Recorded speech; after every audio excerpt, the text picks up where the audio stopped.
Hello YouTube family. तर आज बनवल्या मी पारंपरिक पद्धतीने बनवल्या जाणाऱ्या करंज्या, जी माझी आई, आजी, सासूबाई आम्ही सगळेच जणी अशा अक्षय तृतीयेला या करंज्या बनवतो. तर चला मग ह्या पारंपरिक पद्धतीने बनवल्या जाणाऱ्या करंज्या तुमच्यासोबत मी ह्या व्हिडिओमध्ये शेअर करत आहे.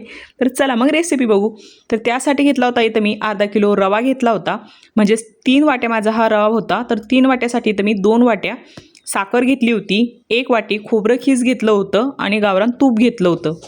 नंतर इथं मी रवा चाळून काढला.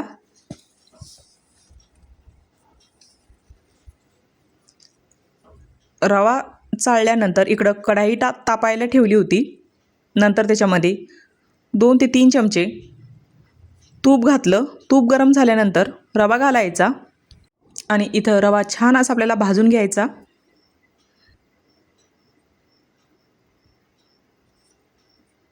गॅस स्लो करायचा आणि 20 ते 25 मिनिटं इथे मी रवा भाजून घेतला होता.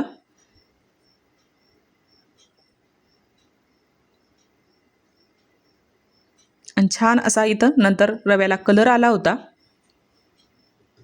नंतर एका प्लेटमध्ये काढून घेतला आणि त्याच कढईमध्ये खोबरं टाकलं. खोबरं पण मी इथं हलकं भाजून घेतलं.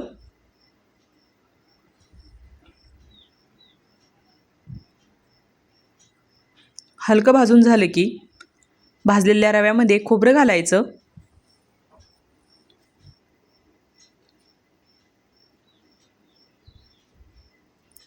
आणि नंतर मी काजू, बदाम आणि इलायची बारीक करून ठेवली होती ती घालायची आणि व्यवस्थित मिक्स करायचं आता हे सर्व. आणि हे थंड होईपर्यंत आपण इकडं साखर काढून घ्यायची मिक्सरला. तोपर्यंत मिक्सरला साखर काढून घेऊया.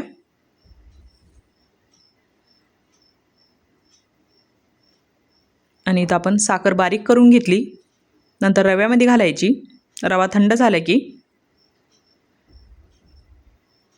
आणि सर्व साखर इथं मी काढून घेतली. नंतर रव्यामध्ये घातली आणि मिक्स करून घेतला साखर आणि रवा.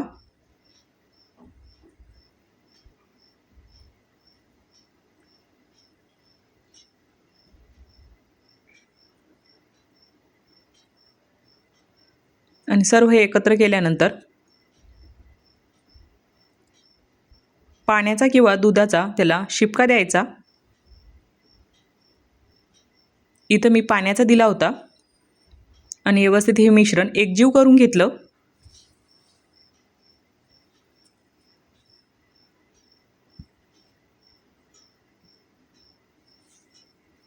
आणि मिश्रण एकजीव झाले की एक पातेले घ्यायचं आणि पातेल्यामध्ये हे मिश्रण टाकून द्यायचं.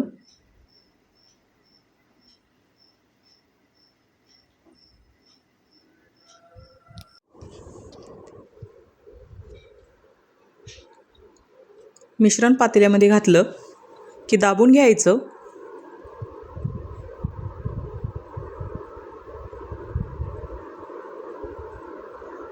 आता इथे मी व्यवस्थित दाबून घेतलं होतं. नंतर एका प्लेटमध्ये पाणी घ्यायचं आणि मिश्रण त्या पाण्यामध्ये ठेवायचं आणि वरून एक प्लेट ठेवून द्यायची. आणि परत 4 ते 5 तासाने आपले मिश्रण बघायचं. आता इथं बघा असं मिश्रण असं फुलून आलं होतं. पण हे मिश्रण मी इथं 1.5 दिवसासाठी भिजू घातलं होतं. अजून पूर्णपणे तर आपलं हे मिश्रण फुललं नव्हतं. परत झाकून ठेवायचं.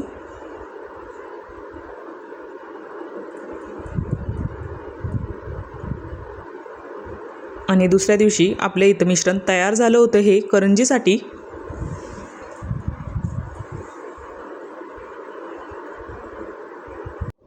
छान असं आपलं हे मिश्रण आता फुलून आलं होतं. नंतर ते ठेवायचं बाजूला. नंतर घ्यायचा मैदा. 2 वाट्या इथं मी मैदा घेतला होता. त्याच मैद्यामधलं थोडं पीठ काढून ठेवलं आणि नंतर थोडं मीठ घालून तेल घालून व्यवस्थित मिक्स करून घ्यायचं.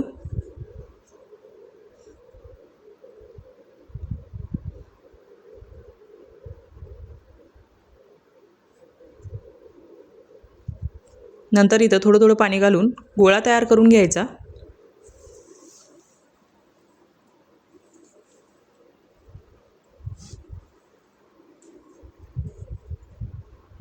आणि इथं आपण असा सॉफ्ट गोळा तयार करून घेतला होता मैद्याचा.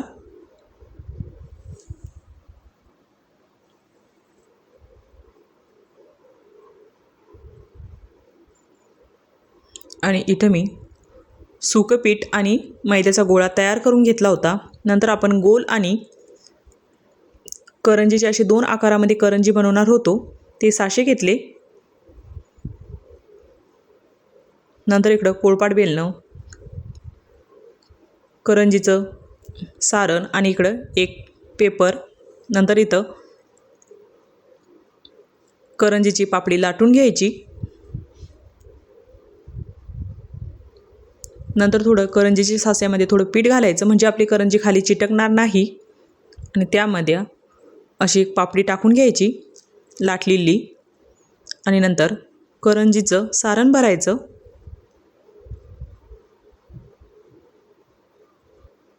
आणि असं व्यवस्थित प्रेस करायचं. आणि नंतर इथं आपली करंजी आता तयार झाली होती. आपण तसं तर हाताने पण करू शकतो, पण हे साशाना सगळे सारखे येतात म्हणून इथे मी साशाचाच यूज केला आहे. नंतर इथं गोल करंजी करून घेतली.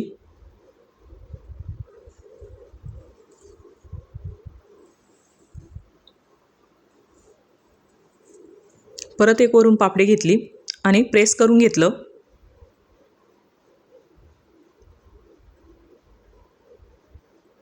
छान इथंही स्टार आकाराची आपली गोल करंजी तयार झाली होती. करंजी किंवा पुरी म्हणू शकता तुम्ही. आमच्याकडे याला पुरी म्हणतात. आणि तुम्ही सारण बघू शकता छान असं झालं होतं. पाहता क्षणी तोंडाला पाणी आलं होतं. आणि इथे मी सर्व करंजी आणि पुऱ्या दोन्ही पण करून घेतल्या, म्हणजे गोल आकारात आणि एक उभ्या आकारामध्ये.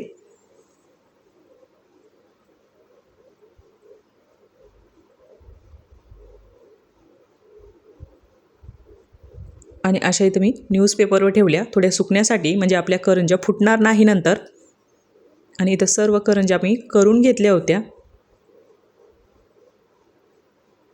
आणि आमच्याकडे अक्षय तृतीयाला अशाच करंज्या केल्या जातात. तुमच्याकडे कशा बनवल्या जातात त्या पण कमेंटमध्ये सांगा. नंतर एका प्लेटमध्ये भरून घेतल्या आणि अगोदरच मी तेल गरम करण्यासाठी ठेवलं होतं कढाईमध्ये.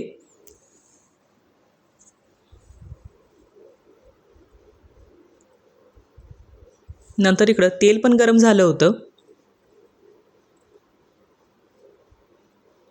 नंतर घालायची करंजी आणि गॅस स्लो ठेवायचा. आणि छान अशा आपल्या करंजीला इथं कलर आला होता. नंतर काढून घ्यायच्या.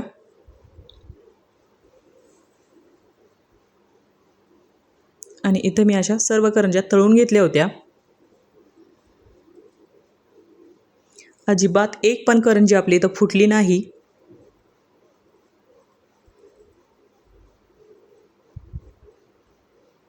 अशा पारंपरिक पद्धतीने आपण ह्या करंज्या इथं बनवल्या होत्या. आणि भरपूर जणं कोणी मावा, कोणी खारीक खोबरं अशा पण करंज्या करतात, पण आमच्याकडे रवा भाजूनच करंजी केली जाते अक्षय तृतीयाला. तुम्हाला आमच्या पारंपरिक पद्धतीच्या करंज्या कशा वाटल्या कमेंटमध्ये ते पण सांगा. आणि नंतर एका तासासाठी मी बाहेर ठेवल्या होत्या. आणि थोड्या थंड झाल्यानंतर मी एका डब्यामध्ये स्टोअर करून ठेवल्या. तुम्ही 1 ते 1.5 महिना पण त्याला स्टोअर करू शकतात. आणि अशा आपल्या ह्या करंज्या तयार झाल्या. चला मग ह्या करंज्या तुम्हाला कशा वाटल्या कमेंटमध्ये नक्कीच सांगा. थँक्यू.